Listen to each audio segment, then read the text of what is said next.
No Dunks here on the Athletic Podcast Network, where we're going to put a little bow on everything free agency. And some little things will happen over the weekend, then we'll just tear that bow up, and we'll do it again on Monday. That's right. Why not? I'm Taz Mouse. With me, it's the man in the middle, Trey Kirby. Ayo. Hey, yo! And as always, it's the man making the magic happen. Tad late on the AO. Yeah, there's a lot on the go. A lot of buttons over here. Hello. Hello, JD. And as far as the intro goes, Yeah. people are loving it. Mm-hmm. Oh, Yeah, just wanted to give you that. I'm glad you enjoyed it. That's the last we'll be seeing this week, probably. Maybe next week. We'll see. Yeah. See you next year. We'll see if we squeeze it in. Listen, we'll get to all that free agency stuff, but first, a little reminder. Vegas show next week. Vegas, baby. Going to Mandalay Bay. The sportsbook room should be exciting. July 11th, 4 p.m. Mm-hmm. It's free. We'll see you there. Yeah. I'll see you there. I'll see you there. What do you want to talk about? Yeah, that's a great question. Yeah, We'll see. Yeah, we will see. If you have any ideas, let us know. We'll talk about it. Yeah. As far as what we're going to talk about in this show, later we'll talk about where Damian Lillard should go. Okay. Mike Brown named as head coach to the New York Knicks, and other tiny little signings like Duncan Robinson to the Pistons. There's some off-court stuff with Michael Beasley we'll talk about, like some actual news. Malik as far as Beasley. did I do Michael Beasley again? That Michael Beasley Dwight Howard video where Michael Beasley is talking about Dwight Howard's old relationship with Michael Beasley's sister. I guess that's in my brain. Anyways, other off-court stuff. That's other off-court stuff we won't talk about. Yeah, there's a lot of off-court stuff with Malik Beasley. And honestly, there's a lot of on-court stuff with Michael Beasley. I do like seeing his one-on-one clips and his clips from the Big Three. The guy's still a bucket. He's killing Might be it. the best one-on-one player not in the NBA right now. Is he coming back? I don't know. Should a team take a chance on Michael Beasley? Stay tuned. The guy can score. Yeah. All that stuff, Raptors stuff. But first, let's do winners and losers of NBA free agency in general. Trey, where do you want to start with winners? Easy winner, the Houston Rockets, because I'm factoring in the Kevin Durant trade as well. So basically, the Rockets have added Durant, Dorian Finney-Smith, and Clint Capella. Say them all together, that's a lot of old guys. But they're a team that can use some veteranship, I believe. They obviously lost Jalen Green and Dillon Brooks in the trade with the Suns as well. Fred VanVleet coming back on a pretty smart deal, a good deal for him, getting a little bit like $5 million extra money, but it's 2 years, 25 per for the Rockets, which makes things a little easier from a team building standpoint. They brought back all of their end of the bench deep veterans in Aaron Holiday, Jeff Green, Jayshawn Tate, guys who can play in an emergency, which I think is good. And they're betting on Reed Shepherd as a backup point guard here, since pretty much everybody else on the roster is over 6'6". There's not a lot of guard depth for the Rockets, but they do have Fred VanVleet. They drafted Reed Shepherd, number 3, last summer. He needs to get a chance at some point, so this is a good chance for him. And if the Rockets do want to make another move, they've still got some prospects they can trade. Like, I've seen rumors of a Cam Whitmore for Ayo Dosunmu trade with the Bulls. That would be an awesome pickup for the Rockets to get a guy like Ayo who can be a third guard, can be a little bit more of a defender for a team like the Rockets. So I love what they did. I think and we'll get to the Nuggets here in just a second, free agency winners, like, they're probably tied for number 2 in the Western Conference behind the champion Oklahoma City Thunder. So you saw the Rockets take the Warriors to 7 games. You saw the Nuggets take the Thunder to 7 games. Both of these teams got better, and I think the Rockets have a chance to make a run to the conference finals, and who knows what happens, 10 months from now in the playoffs. I love what the Rockets did. They still got a ton of flexibility going forward. They still have a bunch of assets. They had to jettison Dillon Brooks. They had to say goodbye to Jalen Green. Those were kind of things I think that were built into the plans for the Rockets, depending on how it went. So getting their guy in Kevin Durant, and then solid supporting players, rotation guys who were going to play in DFS and Clint Capella. I think it's been perfect so far for the Rockets. Yes, the Rockets far better. The Western Conference is looking lethal. I do wonder about the guard play. It's totally true. Last year in the playoffs, we saw how the Warriors were able to take out Fred VanVleet and Jalen Green in that instance. Now, do you add Kevin Durant with Jalen Green gone? And are they good enough in that respect? Probably. You know what's forgotten about the Phoenix Suns and how bad they were, a 36-46 team, and they fell apart and they were bad defensively? They're a top 10 offense. Why? Mainly because the guy we just mentioned, Kevin Durant, who is spectacular. I just wonder when it gets down to it, in the playoffs, do they have guys who are going to take it to the hole enough?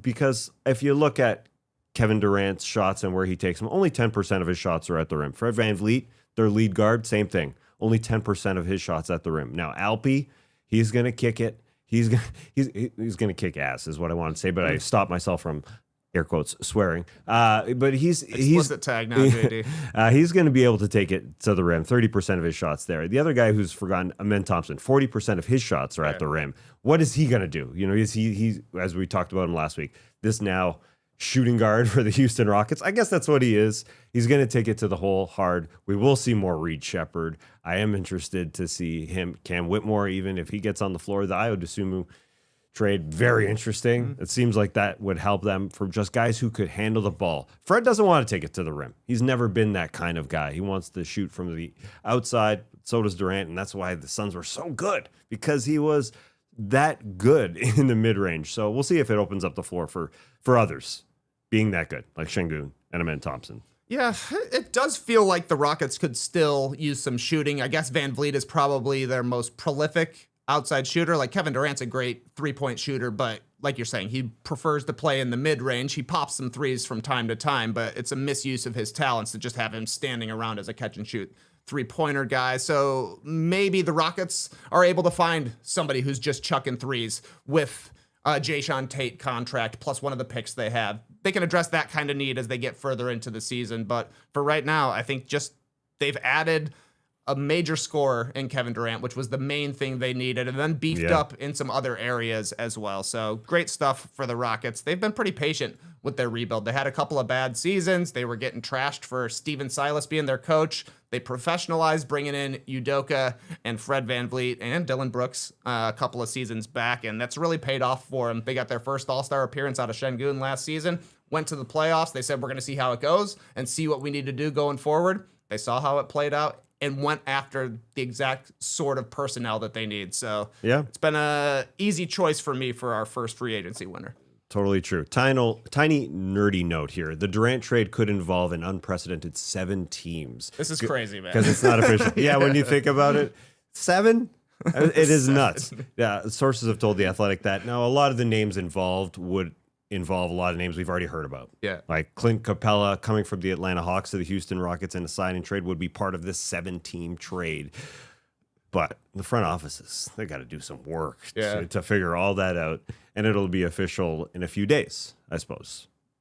July 6th, I guess, unless they're still talking about it and still wanting to make sure that all these little pieces give them an advantage in the new CBA to get a sign and trade involved, et cetera, that kind of thing. It's going to be a crazy graphic whenever it pops out. Nobody has a template ready for a 7-team trade. I guess they did a 6-teamer last year for Klay Thompson to go from the Warriors to the Mavericks, and they chucked in a whole bunch of extra pieces on that, so we'll do the same here. But, I mean, that's a quarter of the league. 7 teams. It's like we're just going to roll everybody who moved teams during the offseason into one trade, make it easy? I guess. We'll see. It is nuts. Yeah, that Klay Thompson one, as you said, that's an all-time high. 6 teams. Yeah. This one would be unprecedented. Moving on, let's go to the Denver Nuggets because they are clearly a winner of free agency. The best player in the world, Nikola Jokic, was able to take OKC to 7 games. They were up 2-1 in that series. He couldn't get it done, especially because he didn't have any help. Enough help, I should say. He had some help, but he didn't have enough. Now you get Cam Johnson in there instead of Michael Porter Jr. They are a better team. Cam Johnson can put the ball on the floor and get to the rim, unlike Michael Porter. And he can play some defense. And he's a good three-point shooter without Jokic and Jamal Murray really being able to be that gravity. He was able to do that as a number 1 option with Brooklyn. So excited to see Cam Johnson be there on that team. Another reason why Denver wasn't able to beat OKC, Jokic was just gassed. All season long, he had to do so much. And now they've got a far better bench with Bruce Brown coming back to the Denver Nuggets, with now Jonas Valanciunas being their backup center, a solid center. That is a huge improvement on what Jokic had to do last year in terms of what he was carrying as far as the bench. Big time. Tim Hardaway Jr. now coming to his side just to be a great three-point shooter off the bench. That's just an incredible improvement. I saw Peyton Watson is there in Denver working out now. He's going to be there all off season, which he wasn't last year. If you're going to try and draw any little hope that somebody else can be a good player. DNVR pointing that out. Guess he didn't have a great relationship with Michael Malone last year, so he left. So I just named all those guys, and Bruce Brown, Hardaway, Jonas Valanciunas, now Peyton Watson. I guess we wonder if Russell Westbrook comes back. He could, yeah. He could. Yeah, they could still use a point guard off the bench. But then you look back 2 years ago when they won the championship, they didn't really have a point guard off the bench. I mean, it was Bruce Brown, and then it was Aaron Gordon and Jamal Murray kind of running the second unit. They didn't have one. They had Reggie Jackson. He didn't even play in the playoffs, really. He played a few tiny minutes. So I think they are just far better off. Again, Jokic had to carry this team so much. He had to play more minutes than he's ever played in his career, and he had to do it in the postseason. So just excited for this team to have some depth, number one. And number two, just the improvement of Cam Johnson over Michael Porter Jr., especially defensively and on the offensive end. Just excited to see those guys work it together. I think the most important thing with the Michael Porter Jr. Cam Johnson trade is that they turned one guy into two guys, basically freeing up money to be able to sign Tim Hardaway Jr. as well. I don't necessarily know that I think any of these guys in Hardaway and Valanciunas mostly will be like playoff players for the Denver Nuggets. Those are the kind of guys that'll be like right on the edge of, are they able to hang or will they be targeted? But I've seen Tim Hardaway Jr. have a 15-point quarter in an NBA Finals. That's still one of the craziest things that's happened in the past couple of years. You know, Valanciunas at least will be able to play during the regular season, which helps keep Jokic's minutes down, which helps keeps Aaron Gordon's minutes down, since this guy's basically been the backup five for the Nuggets. So yeah, you look at who the Nuggets brought in. It's Cam Johnson, Tim Hardaway Jr., Bruce Brown, and Jonas Valanciunas. That wouldn't get anybody all that excited unless you had Nikola Jokic on your team and you took the champs to 7 games, and it feels like all the Nuggets really needed was some competent role guys to be able to throw out there for 5 to 7 minutes, because obviously Michael Malone for quite some time didn't trust Pickett. He didn't trust Watson. Julian Strawther did get some minutes for Adelman there in the playoffs, but I think those guys still needed to be better. The young guys for the Nuggets to really be able to count on their depth, but you can't deny that the Nuggets had very little assets going into this into this offseason. They basically had the Michael Porter Jr. contract and the picks they had further down the line. They used an unprotected pick to get off the Michael Porter Jr. contract. That could have been a win in and of itself, but to get 4 guys who at the very least are going to help during the regular season, you hope Cam Johnson is good in the playoffs like he was for Phoenix. You hope Bruce Brown is able to throw it back like he did when he won a championship for Denver. This is just good for Denver to get a supporting cast around Jokic rather than just bringing in random veteran dudes on deals like the Dario Saric deal never paid off. The guy was out of the rotation almost instantly. At least Valanciunas will be able to play. Yeah. At least Tim Hardaway Jr. will be able to play. So I think this has been good for the Nuggets. Heading into the season, we still got a couple of months before things even get going. Would you favor the Nuggets or would you favor the Rockets? Yeah, that's a great question. I think I'm taking the Nuggets. I think I'm just riding with Jokic and what he's able to do as far as gravity goes with all these guys. I think they are truly deeper. I think Jokic was doing so much in the regular season just because the bench couldn't play. The non-Jokic minutes were horrendous. And Russell Westbrook and Jokic, that relationship was deemed a success because he was on the floor with him at the same time. When Westbrook was on the bench leading that second unit, things were not going well. Really, it was him, Saric, DeAndre Jordan, some Peyton Watson. And, you know, they tried Jalen Pickett. They tried other things, but that's who we're talking about in comparison now to Bruce Brown and Tim Hardaway and Jonas Valanciunas. And yeah, maybe you'll throw in a Peyton Watson to see if he can do it again. But I think they're far better off, and I think the Cam Johnson improvement will show. I think that's a guy who sort of was under the radar a little bit in Brooklyn and what he was doing and how good he was doing it and how he's developed here in the prime of his career. So I think they're better off. It's a great second round series between them and the Rockets to see who's going to play in OKC in the conference finals if that's the case. But yeah, we went through how they got Jonas Valanciunas, or that they got him, I should say. They traded Dario Saric to Sacramento to get him, and then they were able to sign Tim Hardaway Jr. for that small 1-year contract, as you said, because they were able to get rid of that monster deal in Michael Porter Jr. and were able to save money trading him to Brooklyn, so they had money. to deal with, and they gave it up. And the two-headed executive vice president of the Denver Nuggets front office, it kind of that also flies under the radar. They've got two guys with the same title, for Ben Tenzer, and John Wallace, but they're doing a great job in comparison to what Calvin Booth was doing. They are getting old. You just mentioned that they're older. Yeah, that's true. They are, but they all line up with Nikola Jokic, and that's the whole point, is take advantage of your best player. So they're all going to be good while Jokic is good in general. And that's fine. And that's totally fine. Excited. Yeah, I think you're right. They are an old team, but Jokic is in his prime. You got to go for it right now. The Rockets got older too, bringing in Kevin Durant. I still think I'm going Nuggets over Rockets, just because of the Jokic factor. But will be cool to see, because it feels like two legitimate contenders, or at least major obstacles that OKC is going to have to battle with going into this next season. All right, let's get to another winner. Who you got as far as free agency winners? I'll be honest with you. I don't know if this is a winner, but I'm picking them as a winner. I'm not even sure if they're better, but I do think the Memphis Grizzlies had an interesting offseason. They started things off trading Desmond Bane for Kentavious Caldwell-Pope. Then they used one of those picks they got back from Bane to trade up and take Cedric Coward early in the NBA draft. They just maxed out Jaren Jackson Jr., and then the day after, he's got an injury. He's going to have surgery on his toe. He's got turf toe. Yeah, that's kind of a bummer. I mean, the Grizzlies had to have known. Yes. It didn't happen overnight. So I guess they're saying it's going to be fine, but it's going to be a weird start to the season. Zach Edey, we know, is having surgery as well, so he's going to be out.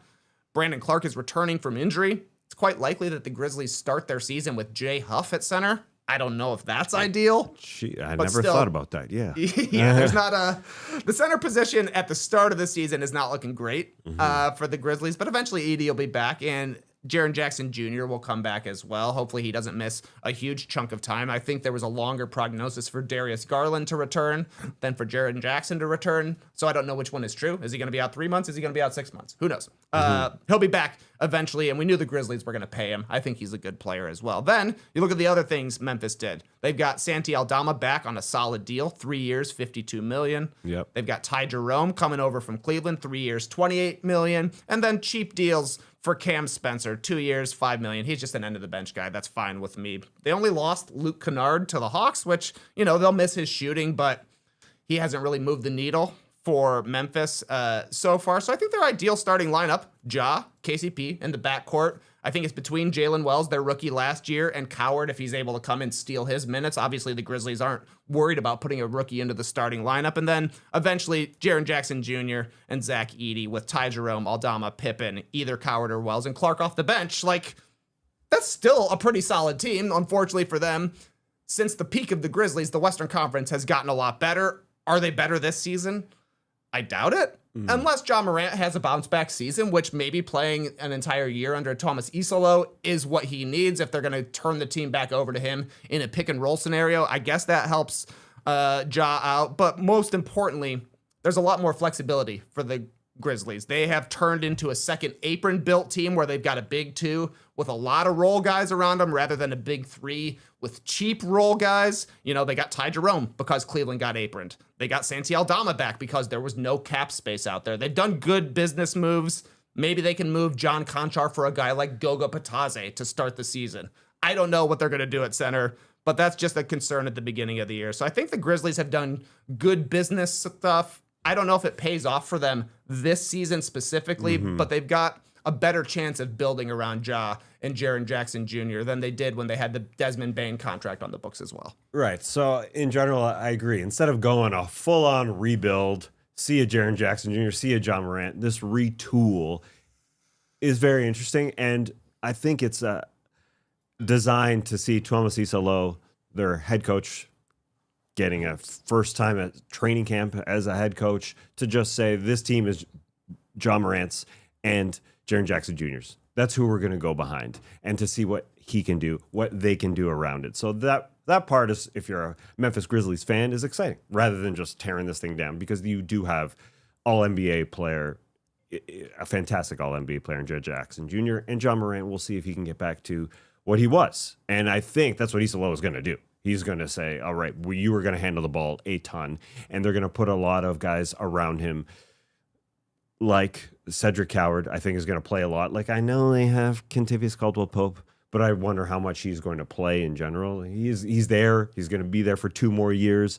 But I think the point is to get Cedric Howard and Jalen Wells a ton of minutes around those other 2 guys. So if you've got those 2 guys supporting Morant and Jaren Jackson Jr., those guys can take as many shots as they want because Coward and Jalen Wells don't have to shoot all that much. And so I think the design makes a heck of a lot of sense. And I'm excited to see Cedric Howard. It's kind of flies under the radar that he was a senior. He's an older college player, and he's an incredible defender, a small forward or wing, whatever you want to call him, that they've been looking for forever. And so he fits perfectly. All the headlines were the unfortunate time that Malik Andrews called him Colin Coward. All right. So I called Michael Beasley multiple times in the last couple days. It's totally fine to do that. This guy is an incredible player. I'm very interested to see how they retool. It's a good way of looking at it. Memphis Grizzlies could have just said, this ain't going to work. Morant, a lot of off-court stuff has happened with him. It's not going to work.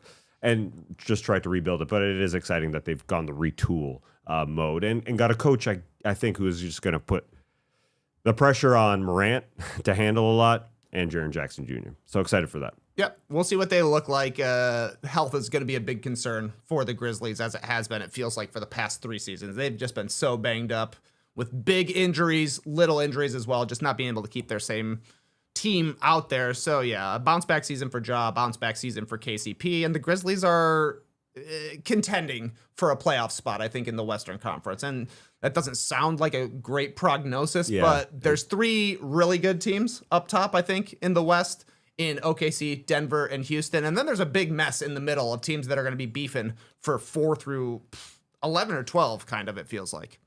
Let's talk about one of those teams. Hold on, before we're going to get to losers here in a second. Yeah. I think obviously the Hawks are a winner as well. We've talked a lot about them on the show recently, bringing in Porzingis, Nickeil Alexander-Walker, and Luke Kennard, plus that juicy New Orleans or Milwaukee pick for next draft. I think that's a winner here. And then I was going to...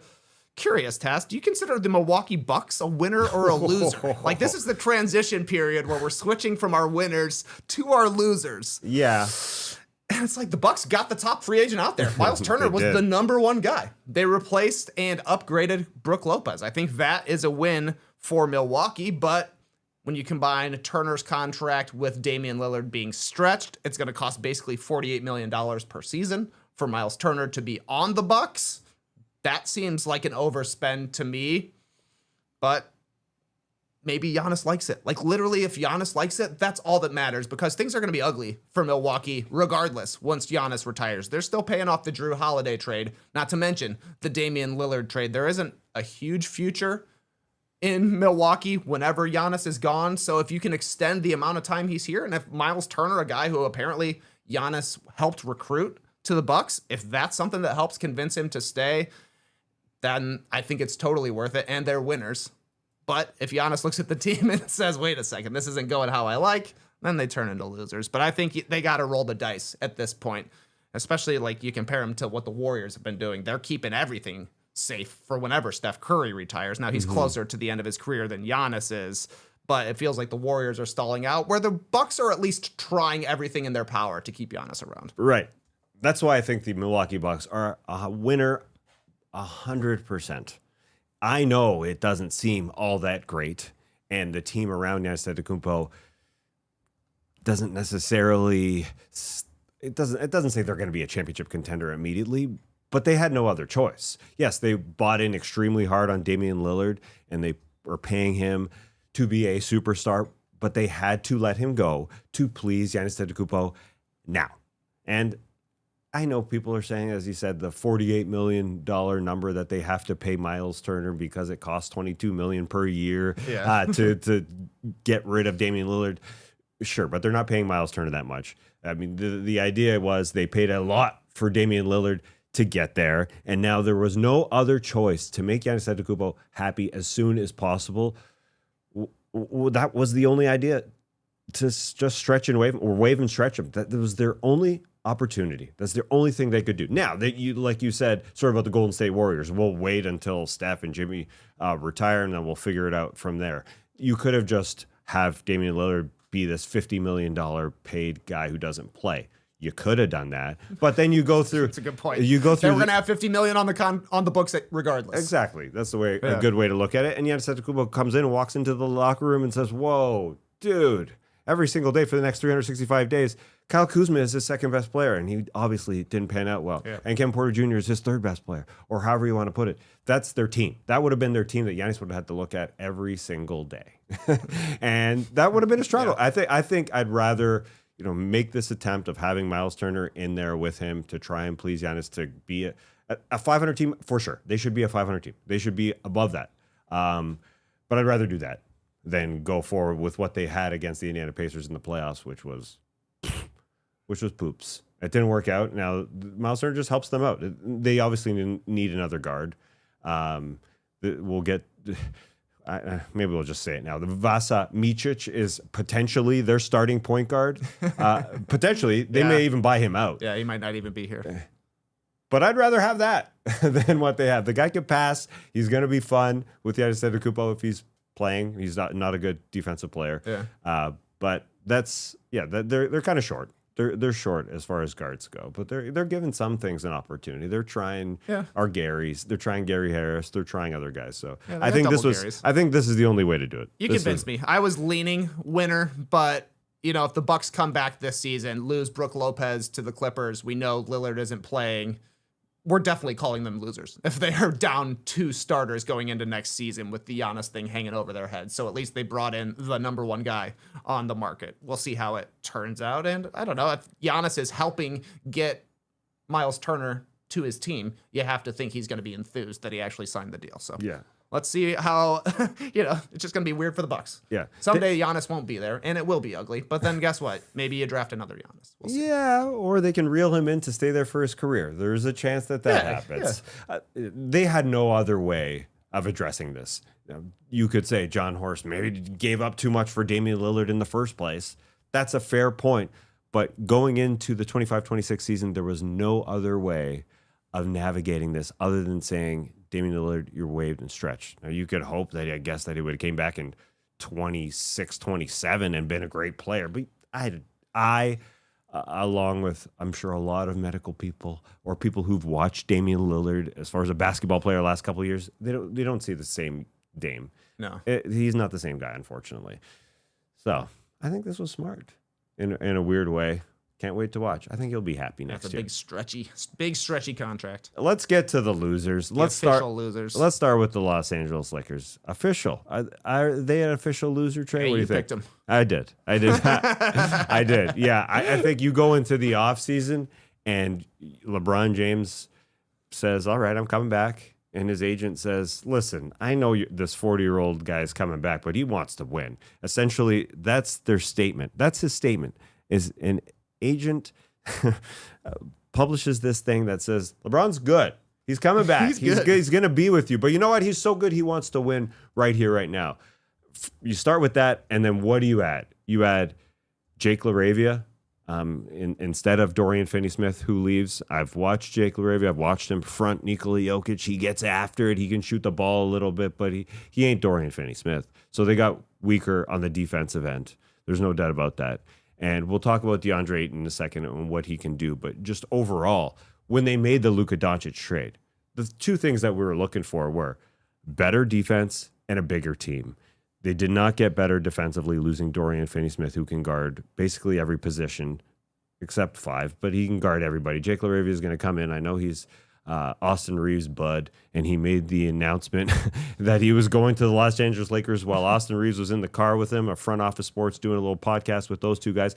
Cool, but it doesn't mean he's a good basketball player, good enough of a basketball player to take LeBron James and Luka to another level. They're not a better defensive team than when they made the Luka Doncic trade. They're fine, but losing Dorian Finney-Smith hurts.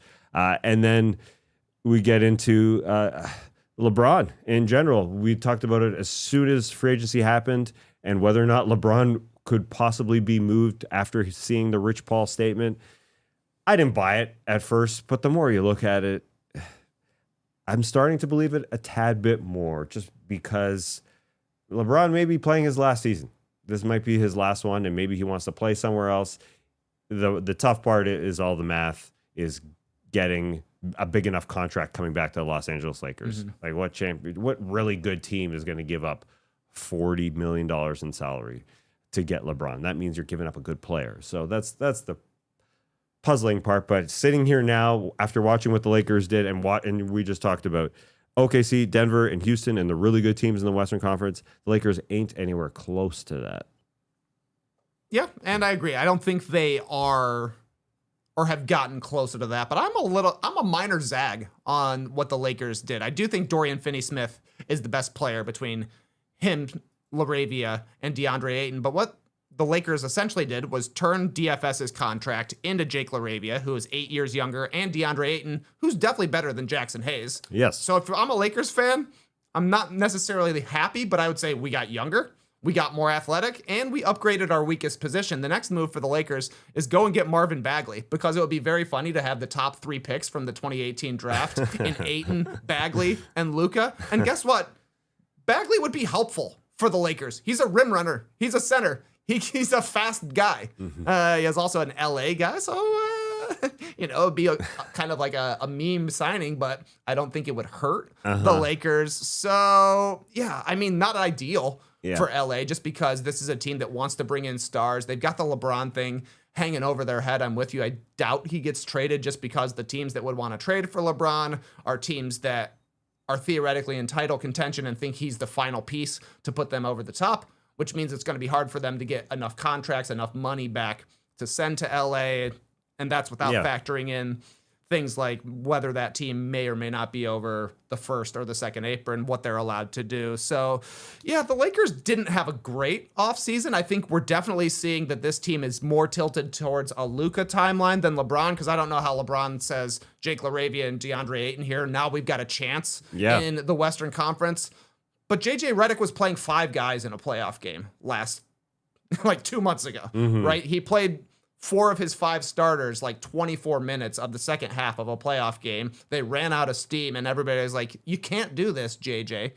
Now it's going to be funny to see him working with DeAndre Ayton and a guy who's not always the most, doesn't have the strongest motor at all times. It's probably going to drive JJ insane. But they turned one player into 2, both younger guys. I think that actually helps LA. Yeah, I hear what you're saying.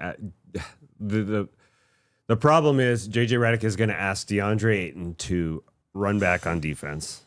He's going to ask him to set picks and work hard, and we don't know if that's going to happen. And I think that that is the puzzling part. Will DeAndre Ayton suddenly revert back to what he was with the Phoenix Suns and be who he was? That's the puzzling part. Now, you can say LeBron James has done that for NBA players in the past who weren't playing to their capability, and LeBron at the leading a locker room might be able to do that.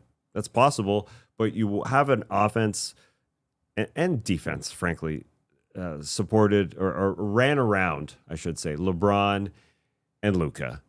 Defensively, you need guys who can guard everybody. I don't think Jake LaRavia can do that. DeAndre Ayton can't do that. and so, yeah, you kind of traded one for 2 guys because they didn't rely on Jackson Hayes to play. They benched him. They benched him.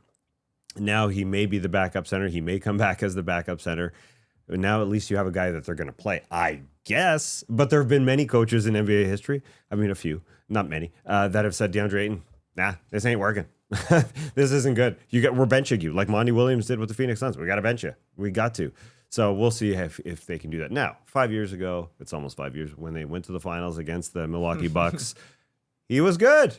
Yeah, he was good. Yeah, so. You saw the Shams tweet putting up his playoff stats alongside the deal that he signed, and not mentioning that he's there on basically a veteran's minimum because he decided to get bought out from his last contract.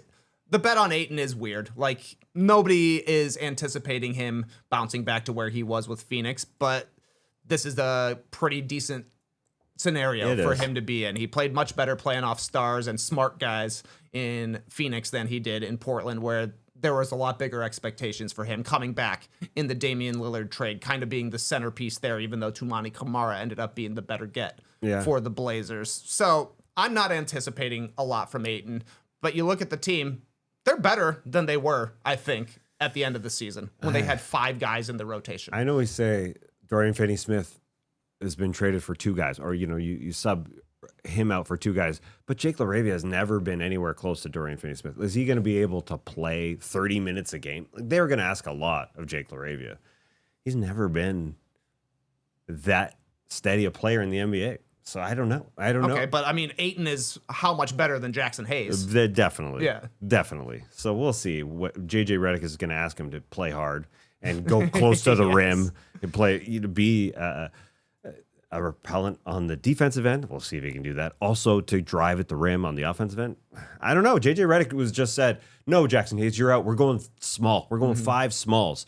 And now if that happens again, they don't have those guys. I thought they would have been better off with Dorian Finney-Smith over Jake LaRavia playing a small ball 5 or small ball 4 or whatever. So we'll see what Jake LaRavia can do. And we'll see the relationship between Redick and Ayton. Look, when we're talking about how good Jake LaRavia and DeAndre Ayton can be, you can tell it's not a great offseason for the Lakers. That's 100% true. You're right. Another offseason that wasn't that great. Golden State Warriors trade. This was your pick as they haven't done anything. Loser. This was an easy one. The Warriors are literally one of 2 teams who haven't done a single thing in the postseason. The Pacers are the other one, and they kind of got caught off guard with a Tyrese Halliburton injury and then Miles Turner deciding to go away. The only thing that the Warriors have done so far, they lost Kevon Looney to the Pelicans. I think more of an emotional loss than an on-court loss for Golden State, and then they drafted Kobe Bray, number 41. That's it so far. They're chasing Al Horford, which would be a good fit for the Golden State Warriors. He can play both sides of the ball. He's a stretch 5, which they had success with Quentin Post last season, and Horford is a better player than Quentin Post, but he's also somehow the only free agent that the Warriors could sign and get older. Like, this is an ancient team. They've still got the Jonathan Kuminga question mark. No team is offering the deals that he wants. There's basically no teams left for him that have cap space after the Nets did the Michael Porter Jr. deal. The Warriors don't value Jonathan Kuminga. At least the coaching staff doesn't. Maybe the front office cares about him a little bit more, but it seems like that might be setting itself up for yet another awkward season where Jonathan Kuminga comes back to the Warriors because there's nowhere else for him to be, and then he's in trade rumors once again. He wants to be able to get the ball and do his own thing. They want him to play in a system, and it doesn't work out. You look at the Western Conference, OKC is the champs. They're bringing everybody back. They'll probably be as good or better next season with internal growth. Houston and Denver got better. Minnesota running it back. They did lose Nickeil Alexander-Walker, but everybody else is there, and they're betting on their young guys to take a step forward. I think Golden State is in the mix with both LA teams, the Clippers and the Lakers. They're probably ahead, I would say, of Memphis, Dallas, San Antonio, and Sacramento. I mean, they do still have Curry, a full season of Jimmy Butler, and Draymond Green, assuming those guys stay healthy. Still a good team, but it still feels like the Warriors are stuck in that, are we going to make the 6th seed or are we going to be the 7th seed in the play-in tournament? And that's where they've been since they won the championship in 2022. So it just feels like the Warriors took a step forward getting Jimmy Butler. I thought they would be a little bit more active during the offseason, wanting to really go all in on the last couple of years of the Curry era, and instead it feels like they're just waiting around. Jimmy Butler fell into their laps at the trade deadline. He wanted to go to Phoenix. It didn't happen. They had the pieces to make the trade a reality for Golden State. So maybe further down the line, Giannis Antetokounmpo is able, finally decides he wants out of Milwaukee, and Golden State is able to seize that opportunity. I suppose that could happen, but this feels a lot more like last summer when they were chasing after Paul George. They were chasing after Lauri Markkanen, and nothing happened. And then they had to make the trade for Jimmy Butler. It worked out for him, but I think it's just so like a real tightrope walking act here for the Warriors, where they're like, oh, just wait, this star might come available, and we might be the ones who are able to seize on the opportunity and trade for him. As of now, the Warriors aren't getting left behind in the Western Conference. Their big move was the Jimmy Butler move at the trade deadline, but the rest of the West is getting better, and the Warriors are just getting older. Yeah, and here we have the Jonathan Kuminga thing that still hasn't happened. It looks like that's going to be a sign and trade. Now, you might say, well, can they get somebody really good back for Jonathan Kuminga? You can only get half of what Kuminga will be paid back in that trade because of base year compensation rules in the CBA. And our man John Hollinger pointed out, because a lot of these deals have not happened quite yet. He could be dealt out, and again, some money will be available, and it could be part of a whole other big thing where Malik Monk could be sent out from the Sacramento Kings. If Jonathan Kuminga is sent there, it's complicated, but maybe the Warriors can somehow get their hands on somebody else. But it looks like it's just going to be Al Horford. I mean, Monk would be awesome. For Monk the would be Warriors. Monk would a be great spectacular get for them. He would be. I mean, he would fit into the Jordan Poole role from the championship year, where he can play alongside Curry when Curry's on the court, and then somebody can handle the ball and get some shots and create for others. Like you're saying, pretty complicated for that to happen with Sacramento, but you don't put it past Sacramento. They'll get anybody who can dribble the ball. Yeah, it looks like, as far as Hollinger puts it, that Monk would get to Detroit and Kuminga would get to Sacramento. Warriors would have room to get Horford, and that's it.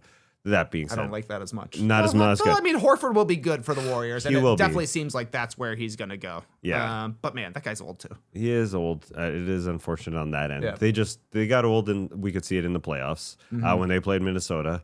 You got to play 4 playoff series to be an incredible team, and that's friggin' hard. So we'll see what happens there. All right, let's move on to. We just talked about Damian Lillard a little bit. We snuck him in with the Bucks. We're wondering if they are a winner or actual loser. Let's talk about Damian Lillard, the player. Where do you think he ends up signing? And who should go get him? It's an interesting situation because Dame Lillard is getting paid all of his money, so he can basically choose, here's where I want to sign on whatever kind of deal. Like, will he take a veteran minimum? Maybe. Yeah. Will he be on like a biannual exception? Who knows? But it kind of opens up the entire NBA, I feel like, for Damian Lillard to choose if he wants to sign this year for a year of rehab or if he just wants to take a gap year and then decide next summer. I suppose there are like a few different spots. Like Portland can offer him being home, like that's where his family is. He could rehab with the Blazers. He can tutor guys like Scoot Henderson, Shaden Sharp. He can tutor Drew Holiday, teach him all the different things they can talk about their favorite things of Milwaukee, cheese curds, Mars Cheese Castle, things of this nature. Golden State can offer him his childhood home growing up in Oakland. And then it would be cool to have Damian Lillard as a potential playoff wild card. I don't know how the timing would work out. Man, it's a big ask for Dame Lillard to come back from an Achilles injury and suddenly you're playing as Steph Curry's backup and sometimes alongside Steph Curry. That's kind of weird. Miami, they got a great training staff. They've been after Lillard for quite some time. They're very close to Balco as well. So if he wants to get illegal with it, maybe that helps out Damian Lillard and the Heat. But my favorite spot for Lillard is Boston, I think. They're already taking a gap year this next coming season. They would be able to let Jason Tatum and Damian Lillard rehab their Achilles injuries together.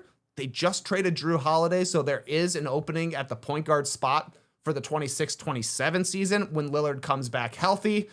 And, we don't know what he's going to look like as a player because he has taken a little bit of a step back, kind of starting with his core muscle injuries with the Blazers, still all-star with the Bucks, and coming back from an Achilles injury, at the very least, Lillard is going to be able to shoot. They would be able to cover for him defensively with Derek White as a perimeter defender. The downside is he's on the complete other side of the country, and it feels like he's trying to get back towards the West Coast. But from a basketball getting healthy and then having a chance at a ring going forward, Boston might be the best bet for Damian Lillard.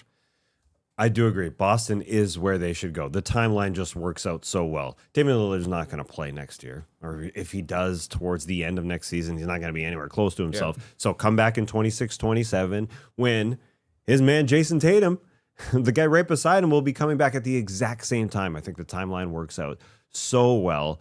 They will be ready to be a championship contender in 26-27. Those two guys and Jaylen Brown and everyone around them makes so much sense. I think the role works extremely well because Tatum and Brown are your 1-2 type of guys, and Lillard will be 36 at that point. It makes so much more sense.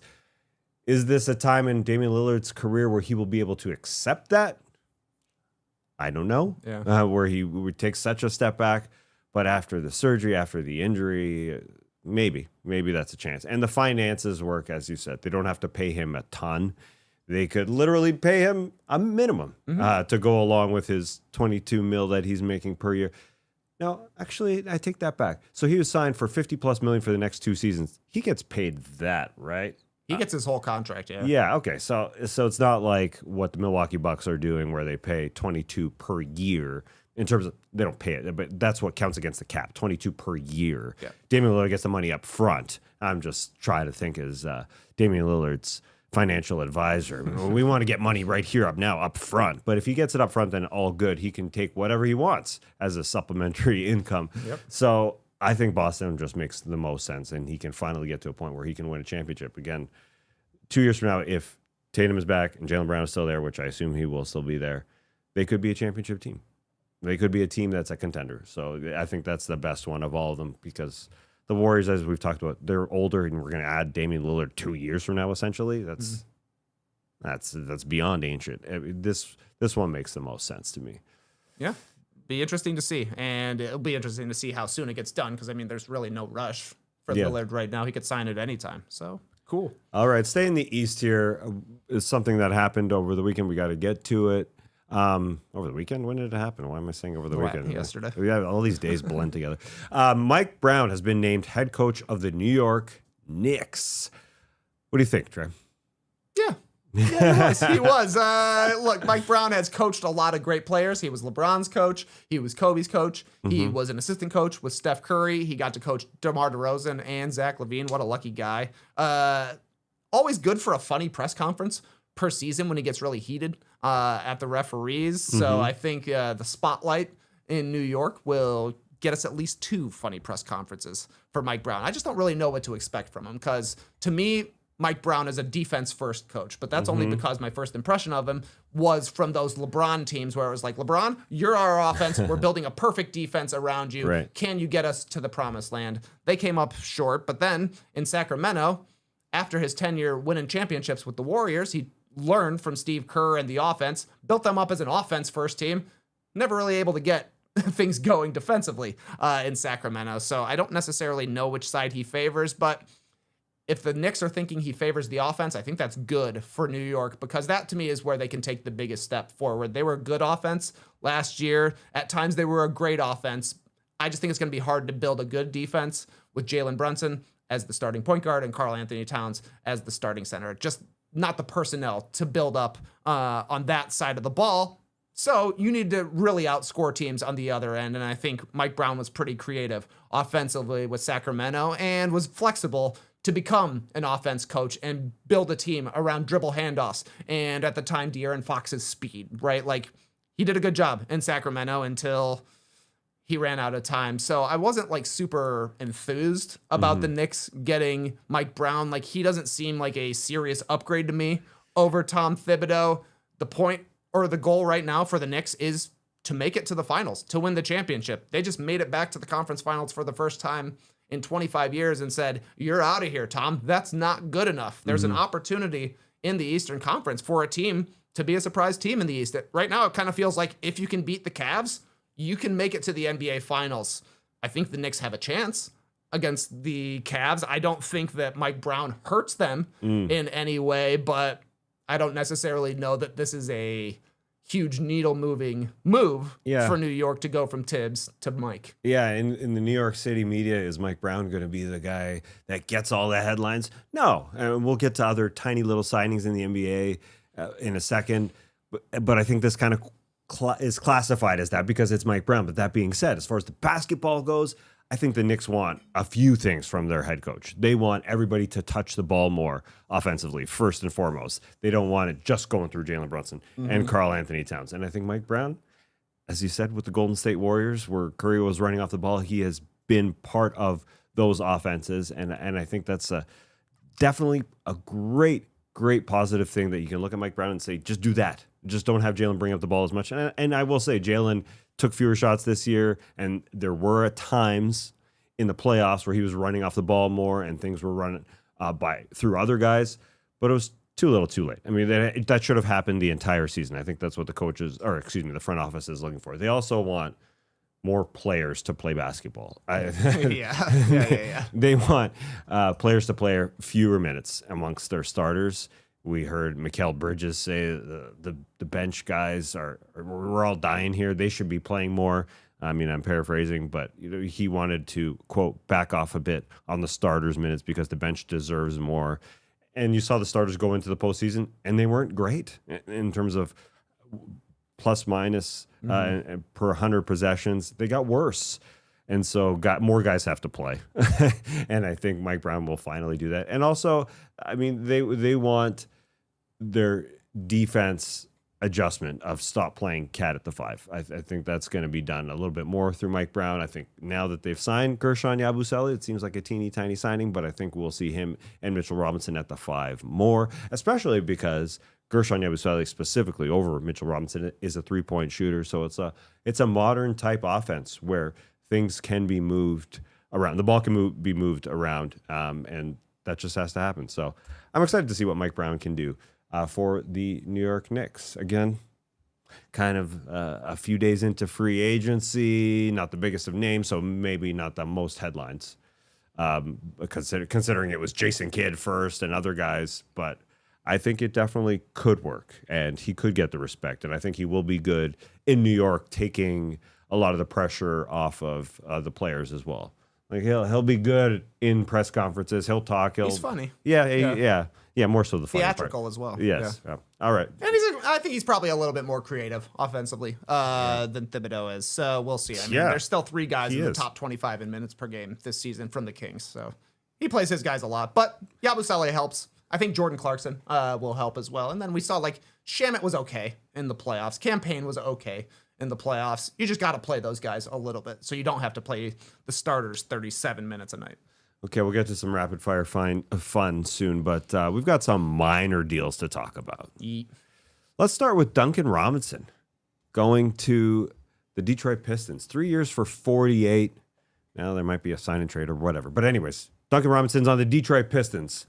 Kind of came out of nowhere. Yeah, kind of came out of nowhere. He's definitely the beneficiary of Malik Beasley being in debt with everybody and being under investigation, because I didn't necessarily see a $16 million per year contract out there for Duncan Robinson when he turned down. He had a player option, right? Yes. With the Miami Heat for, I think, $19 million. And it was just kind of assumed, okay, they're going to work out a longer deal for him. Yep. He'll make up his money that way. But once the Beasley thing opened up in Detroit, I think a decent replacement.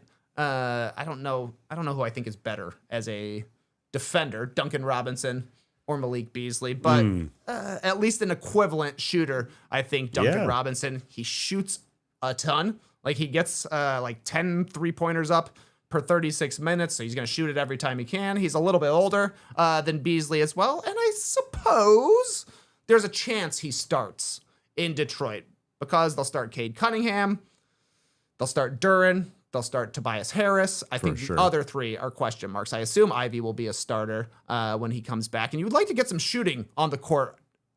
That's why I think Harris is going to start. He's a 3-point shooter. Ivy's not necessarily a reliable 3-point shooter. So maybe you need that guy chucking at the 3 spot between him and Asar Thompson. And Asar obviously is the long-term play, but maybe Duncan Robinson starts. So they kind of turned Schroder and Beasley into Karis LeVert and Duncan Robinson. Mm-hmm. I don't know if it's better. I don't know if it's worse, but he's not under investigation with the federal government. So this is a win for the Pistons, I think.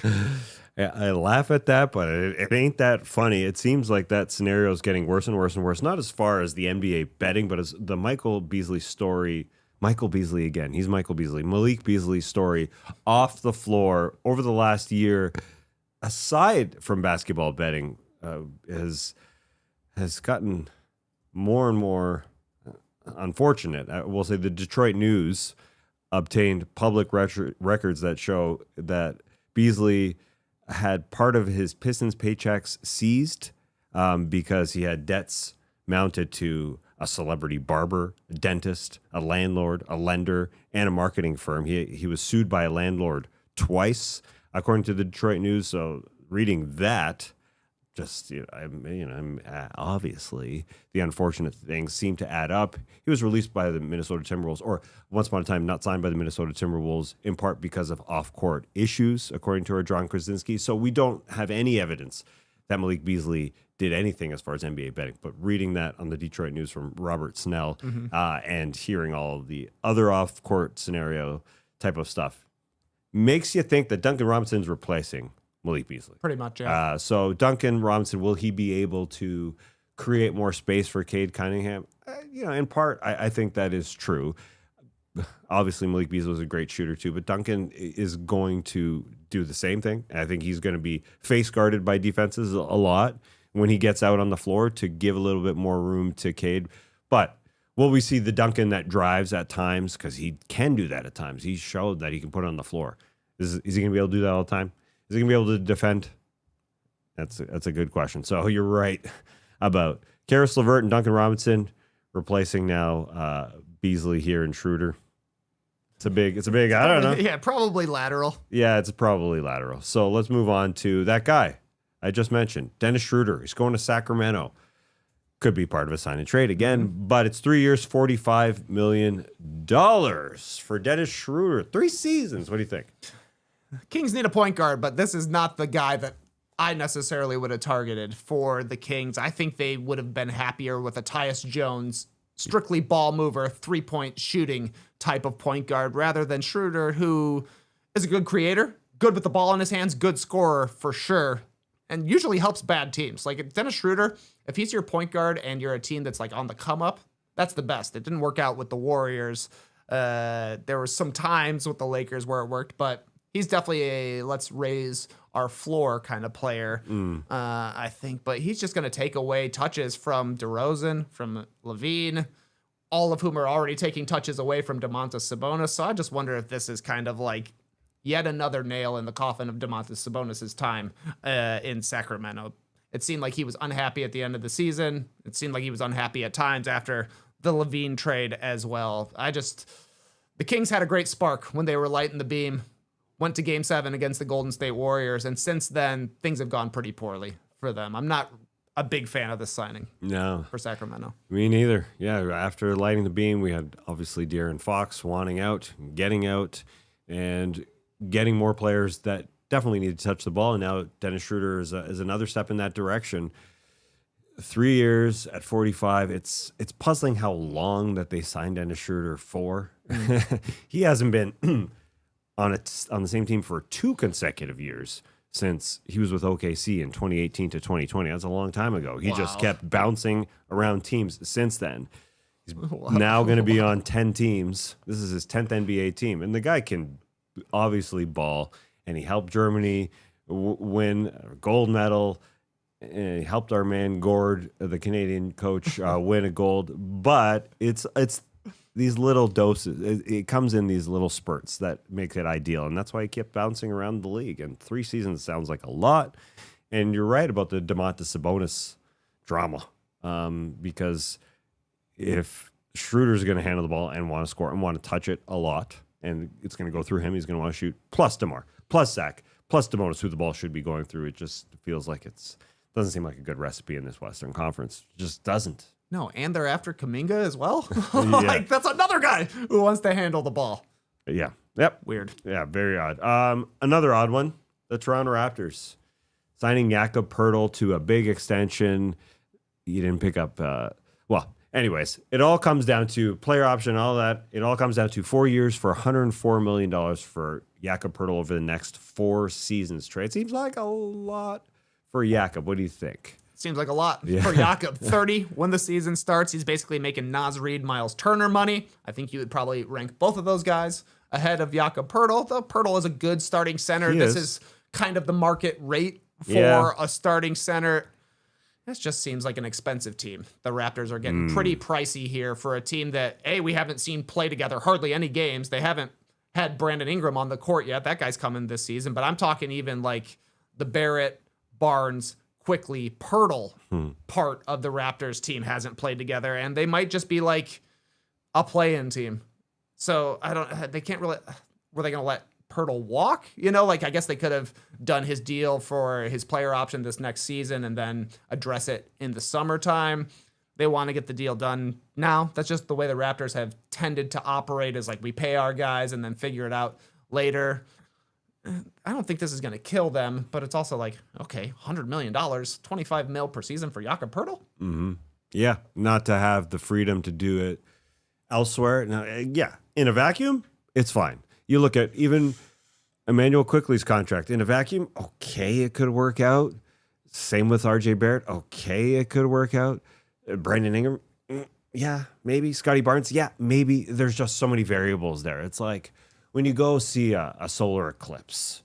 Okay, you want a full-on eclipse that passes by perfectly, where it's dark out there. But it's not the best analogy here. But all of those things have to happen at the exact same time. You have to be in the path of totality. Yeah, the path of totality. You don't want a partial eclipse. It's not the same. No, it ain't. It ain't that fun. You want it to be dark out there. And I don't know if Poeltl, Barnes, Quickly, Ingram, Barrett, all those guys getting paid a ton is going to make it a full-on total eclipse. It just feels like it's just going to be a partial, like maybe you'll get one good game that's a total eclipse where everything works together. But how many good months are you going to get out of these guys? We just haven't seen it the last couple of years. Now, part of that is, of course, it's injuries. But who is leading this team? What's the identity of this team? It just remains a question. I don't know. Scotty needs to have another guy. As far as Scotty Barnes goes, that's the ultimate talent ceiling, it feels like, on this team. That's the guy who could be the guy. But it feels like he needs another great player around him. So is Brandon Ingram going to turn into that guy? It's possible. It doesn't feel like it's Quickly. It doesn't feel like it's Barrett. It doesn't feel like it's Poeltl. So we're here at one of these teams. I don't know if the Toronto Raptors are the eternal like Chicago Bulls, where this is going to be like, okay, this is who we got for a play-in team for the next 3 years. Maybe. It could be. It might be. It might be. Yeah, I guess we'll see what Ingram has left in the tank. We haven't seen him on the court hardly at all this past season, and then had the longest ankle sprain of all time for the Raptors. But this is just how the Raptors do things. You know, they make a trade. They're worried about their free agency standing, so they do their free agency via trades and then pay the guys after they need to. And that means you got to pay the guys eventually, but then it ends up you're paying, Quickly $35 million a season. That one's looking crazy right now. Yeah, that one was unfortunate. He got hurt in game 1. Yeah. Why was Darius Garland under him for that rebound? That hurt. Yeah, but we haven't seen that. But yes, that one does not look all that great. And you're right. That's what the Toronto Raptors do. That's what Masai Ujiri did until he was let go this past week. And Bobby Webster doing the same thing. And I suppose Rodgers is saying, we want the comfort level here, the stability of not paying a ton. Yeah. Like the vacuum of Jakob Poeltl at that much, it ain't that bad. The guy can play on both ends.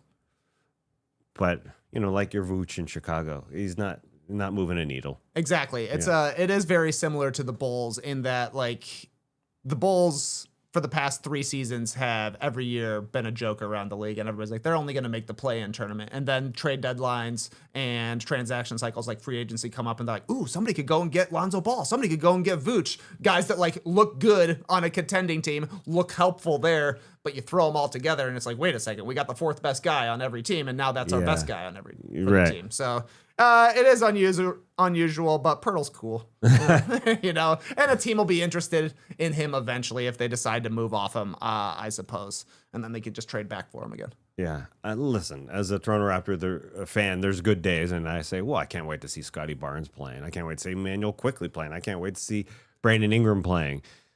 I just mentioned 3 guys specifically, Ingram and Emmanuel Quickly, that may not be playing sometimes. And so that's the question. Are these guys going to play? And if they can't play, they can't get to this next level of being a number 1, number 2 guy. So all that to be said, they did make a fun move as far as a backup center goes. Sandro Mamukelashvili is your backup center. That's exciting. Is it? Yeah. Yeah, you're excited? Okay. Yeah, I believe you. Yeah. Cheap guy can shoot it. I wasn't texting all of my Toronto friends back. Did you hear Mamu's coming to the Raptors? Yeah, I did some texting. Yeah, sure. The guy can shoot, so he's going to space the floor. 20 points in 19 minutes or whatever he did last year? Once upon a time, yeah. 30 points? 34 in 19 minutes? He had something crazy like that, right? And then he was hanging out with Flavor Flav afterwards? Yeah. That's exciting. Yeah, Flavor Flav is his buddy with the Spurs. So that's great. If you look at it in a vacuum, this tiny little contract, it's a good move. Yep. So Sure. That's a positive. Bet Min, you can't get upset about that. No, I can't get upset with that. We have a couple deals that we mentioned a little bit earlier. Garry Harris to the Bucks. Micic might be on the Bucks. He was part of the deal to get Pat Connaughton to Charlotte, which saved them a little bit of money to get Micic back. And so in turn, they could do the Miles Turner signing after the Damian Lillard thing happened. So anything to say about Garry Harris back to the Bucks? No. Garry Harris to the Bucks, definitely to the Bucks. Micic kind of to the Bucks, might not be there. Nothing to say about Garry Harris is a guy that I always thought was going to be good. Right. And he hasn't ever been good, but he's been okay. Yeah. Yeah, so he's fine off the bench. Josh Minnott to the Celtics. Okay. From the Grizzlies. Minnott. He's a Timberwolf, I thought. Yeah, that's right. Yeah, Grizzlies. Yeah. Why would I say the Grizzlies? Yeah, Minnott on the Wolves, he did play some. And the Celtics seem to be grabbing guys like Luka Garza and now a Josh Minnott that, like we're sort of saying with the Raptors in other way, like in a vacuum, okay, some good minutes, but are they going to contribute here to the Boston Celtics? He might not have an opportunity with the Timberwolves, but he might be able to get on the court for the Celtics this season. Same with Luka Garza. There's just players ahead of them for the Timberwolves. So I don't think these are needle-moving moves for the Celtics. They are in cost-cutting mode, but who knows? It's worth taking a gamble on young guys who are athletic. And our last one here that we're going to mention, the biggest contracts of them all, Tre Mann to the Hornets for 3 years and $24 million. Biggest contract and also best minutes last year before he got injured. There was some talk that he could be sixth man of the year a little bit because he was good. And so they're guard heavy. Very guard heavy. Yeah. They signed Spencer Dinwiddie as well. Yeah. So LaMelo, they traded for Colin Sexton. They've got Tre Mann coming back from injury, and then Spencer Dinwiddie as well. It seems to me that the Hornets said, our team is not going to go in to the toilet when LaMelo Ball gets injured. They got to have somebody as a backup point guard, or at least a ball handler. So Tre Mann, he was fun to watch during the preseason. He was wearing his long shorts. He's kind of got an Allen Iverson fetish. He puts up some cool highlights. So yeah, get him back for basically the same deal as like Ty Jerome. Seems like a lot of money now when I say it like that. Ty Jerome at least has a bit of a track record. But yeah, whatever.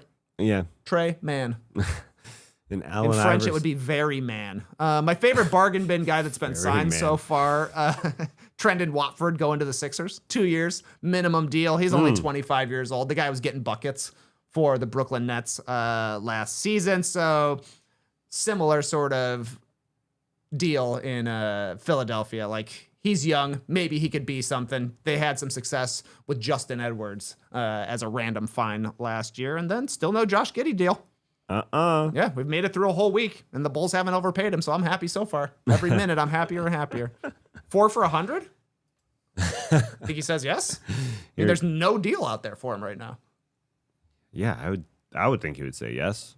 I am not his agent, so I don't know what he's being offered. But if you're the only one offering him something, then yeah, you got to take it. Yeah, got to. All right. We'll get to any other deals, including Josh Giddey, on Monday. We'll be back July 7th. Our man Skeets will be back as well, so we'll do that then. But for now, let's get into a little rapid fire fun. I had a surprise banger tweet this week. I tweeted the Bucks now have 100% of NBA Garys, and it got over 1 million views on Twitter, even though it was incorrect because Gary Payton II, he's still out there. He doesn't have a team yet, but nobody cares. People just love Gary. So my question to you guys, who is your all-time favorite Gary? Well, here's another guy that's not officially a Gary, but to me he's a Gary. Gary Bird. That's Garrison Matthews. That's his nickname. That's his official nickname. It's his basketball reference nickname. And I will just say, a guy who gets a nickname like that, related to Larry Bird with not having an incredible NBA career, that's a great accomplishment to me. That is good. Yeah. People here in Atlanta who are Garrison Matthews stands. We're saying when Luke Kennard was signed, they said, "Oh, come on, we already got Garrison Matthews. What do you want?" Listen, Luke Kennard's a far better player, but there's some Gary Bird fans out there, and I'm one of them. Gary Bird. Larry Bird is a career 37% three-point shooter. Gary Bird is a career 38% three-point shooter. Tells you everything you needed to know. JD, you got a favorite Garry? Oh, so many Garys. Who to choose? There's Taz's drunk alter ego, yeah. Garry. He's probably Great my Garry. favorite Garry, let's be honest. But I love SpongeBob's Garry, the snail. Oh, yeah. It's more about SpongeBob saying the name Gary. Gary, you know. Yeah. There's Gary Oldman. He's actually probably my favorite. Great Garry. You know, slow horses. The guy, he can do no wrong. And put me down for Gary Larson. Farside? Farside Gary Larson. Great Garry. There's a lot of good Garys out There's a there. lot of great Garys. Yeah.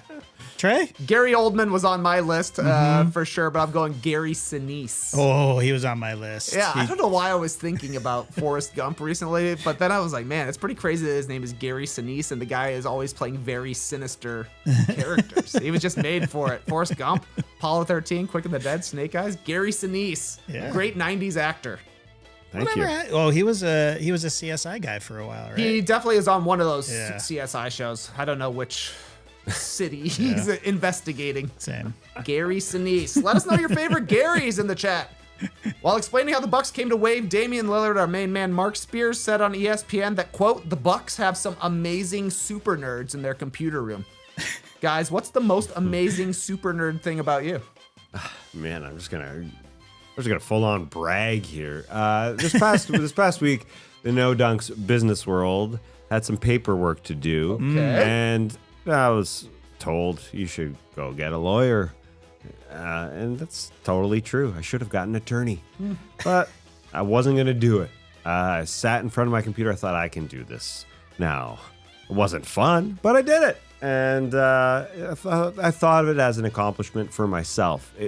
It's not fun reading all this legalese and just like having to go through all of that stuff, but I did, and it was fun. And that's it. That's the end of my sentence. Wait, it was actually fun? You had fun? Yeah. You felt like you learned. Yeah, when I got up from that computer after 16 hours of reading all these freaking words, it felt like I did something. Like it was an accomplishment. Nice. Did I do it perfectly? God, no. That's good to hear. Good to know. Did I have to do it multiple times? Yeah. Well, afterward the show, I'll tell you how much I screwed up and Okay. what we're all gonna have to pay for. right. No, I'm kidding. But anyways, that's it. Nice. Super nerd time. Business nerd. That's it's an important skill to have. I guess it is. Yeah. Yeah. One of us four needs it. Indeed. Yeah. I'm not a smart man. So the most nerdy thing about me is my glasses. It's like a Clark Kent disguise. You know what I mean? Like I went for the biggest, thickest I could find just to trick people. You're right. Do you think it's worked? No, I don't think so. Because when I open my mouth, people realize, oh, that guy's an idiot. But you think the glasses maybe confuse them at first? Yeah, I think so. You know, it's like that guy probably knows what he's talking about. But really, it's just I can't see very well. And, I have no fashion sense. So, yeah. Oh. Yeah, so my glasses. That's the most nerdiest thing about me. I think your glasses are awesome. Doesn't it say thank like right and left on the top of them? Yes, Yeah. and port and starboard and one of them. And yeah, Yeah, cool. thank you. Yeah. Not nerdy. Cool to me. Yeah, there you For go. me, most amazing super nerd thing right now is I've started reading large print books. Wow. You need a pair of these, Trey. Maybe I do.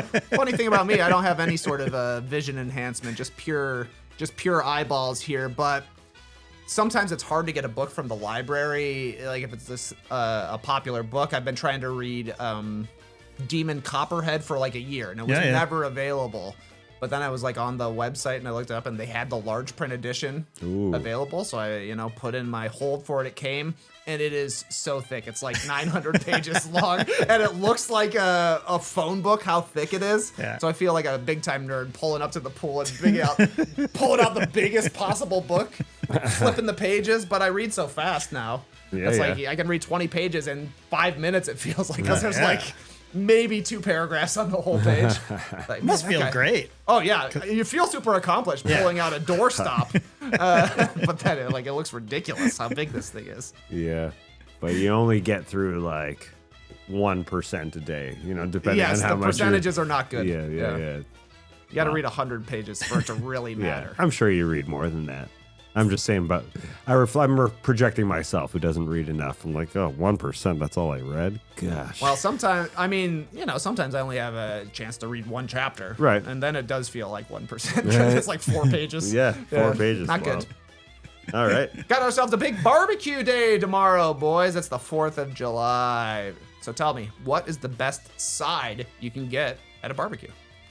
For me, it's those baked beans. I hope they're around. And listen, I know it's not ideal for everybody who might be at a barbecue that wants to stand and eat, because you don't want to be scooping beans. Sure. But they're just so good. You know, they're sweet. Hopefully they're warm because they're baked beans. Yeah. They hit every spot for me. It's a baked bean. Yeah, I wasn't sure if we choice. were talking about barbecue sides, or like we're at a grilling cookout. out, more of a cookout side, I guess. Yeah. Yeah. Just give me a workaday potato salad. You know what I'm saying? Good I'm out choice. in the Yeah. sun. Got a couple of beers in me. You want a A hot hot salad, dog. hot potato salad? Yeah, warm. I don't care. Yeah, it's been sitting in the sun. It's covered in flies. Shoo them away. Delicious. But if it's made right, it's great. Yeah. That's the thing. Yeah, Is I it mean made that right? is the thing. It's hard to make good potato salad. I'm with you. Yeah. I think those are both good. I'm adding both of those to my plate as well, potato salad and baked beans. I think like the greatest cookout side is grilled corn, but the one I'm most excited to see right now, pasta salad. Wow. Interesting. Yeah, I don't know why. I just love a pasta salad. I prefer it cold, but it's like you can eat a pasta salad next to a pool. Yeah. True. I happened to be eating pasta with cheese in it Okay. yesterday, and it felt like a pasta salad, and I was excited. And it was like cooked, I don't know, 6 hours prior. Like, it was a warm pasta, but it had been sitting there on our counter for like 6 hours, and I just hammered it. I started eating it. It was so good. Yeah, if you leave it alone long enough, any pasta turns into pasta salad. Yeah, that's All true. right. Yeah. Well, at what point? What's the temperature threshold that it becomes salad, and then you're just eating pasta? You know what I'm saying? Like, Yeah, how it's a- warm or cold does it have to get to cross that threshold? Right, yeah. Yeah, while I was eating it, I didn't know what to call it. Yeah. Because it was just room temp. Right. I mean, is Is it it cold pasta or warm pasta? Yeah, salad? exactly. Yeah. Yeah, I don't know what the threshold is. If the feta cheese is kind of melty, that's pasta to me. Yeah. You're right. If there's any sort of melt to it, Yeah. it's pasta. Yeah. Yeah, it's a good way Totally to put agree. it. Yeah. Good stuff. All right. Looking forward to eating sides. I actually have a huge thing of pasta salad in my fridge right now. I made it last night. Oh, you made it? Allison Roman's recipe. Sun-dried tomatoes are the secret ingredient. Get out of Didn't need here. to spoil it. When was that? You don't like sun-dried tomatoes? No, I'm not a fan. Yeah. Give me a fresh tomato in there. That's fine. There's also fresh tomatoes in there. Oh, there you go. Quite jammy. But I had to cook it. How about that? I cooked down the tomatoes, Oh. cooked them with the sun-dried tomatoes, and then added it to the pasta and let it cool. Okay. So I cooked it. Is it pasta or I'm is it back pasta in. salad? Who knows? Yeah. Well, I think Allison is onto something. You know, you need something in a pasta salad that makes it a little stand out a little bit. Yeah, That you're not okay. just eating friggin' pasta. So cool. That was fun. We'll be back on Monday to talk probably some more things that have happened, because there are going to be lots of deals that officially become deals on Sunday, July 6th. Our man Skeets will be back. And just a reminder, we'll be in Vegas. Yeah. July 11th, live show. So come on by. We're leaving a week today. We're leaving a week today. Yeah. That's yeah, right. Yeah. Crazy. Cooper Flag, Bronny James, 1 week from today. Excited? We'll be there, baby. Hopefully. Yeah, we will. Well, we'll be there. All I right. don't know what time our flight lands. It's going to be a Now I packed. haven't thought about it, It's actually. going to be a packed house as long as Oh, yeah. our credentials are approved. Oh, we can always buy tickets, I suppose. What? That's what I'm not 100% sure they'll be available. Oh. Night one, because this Yeah. is a new thing that Summer League is doing, bumping it a day before. Like they were bumping it earlier to the Thursday, although it's probably going to be one of those scenarios that there's tickets available because everybody will be playing, but I don't know.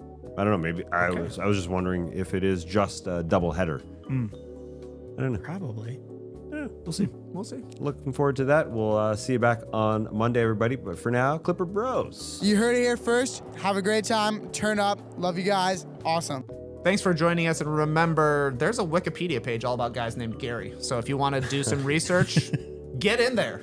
Gary Fensick. Forgot about that guy. High-ranking Gary for me. What did Gary Fensick do? Football player. Yeah. I think he's a Chicago Bear when I was young. Oh, I got nothing on Gary Fensick. Gary Fensick. Fensick. Yeah, he won a championship with the Bears. Good He was name. part of the shuffling crew. Oh, legend. 2 guys named Gary Green. No, there was like 8 guys named Gary Green. Popular name. See you Monday, folks.